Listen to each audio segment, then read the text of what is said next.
Hello and welcome. In this video, I'm going to show you how to find the missing angle of a triangle if you're given two of the other angles. So if you're given two angles and you want to find the third angle, how you can do that easily every time. So the key thing to this, the most important thing to gain from this video is that a triangle, all of the angles on a triangle will add up to 180. So all the angles add up to 180 degrees. So let's try an example to see how we do this.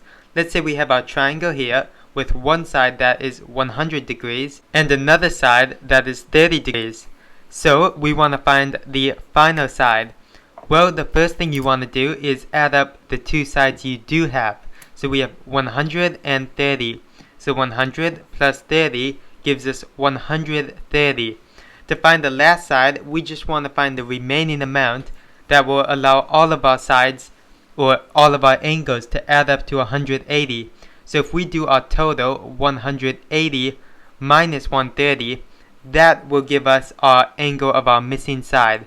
So if we do that, we get 50, meaning that our missing angle is 50 degrees. So let's try one more example just to make sure you have this down. So this time we have this triangle and we're given one angle to be 35 degrees, and you might be thinking we only have one angle, how are we meant to find the missing angle? Well, we actually have two because we have a right angle, and that's represented by this little square in this corner. And a right angle triangle, the right angle is always 90 degrees. That means that we have two angles and we can find our missing angle.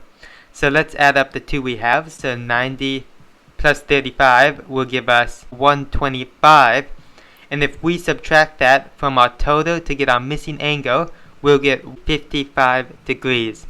And if you ever want to check, a simple way you can do it is just add up all the angles, including the one that you found, and make sure it equals 180 degrees, because a triangle's angles will always equal 180. That's the key.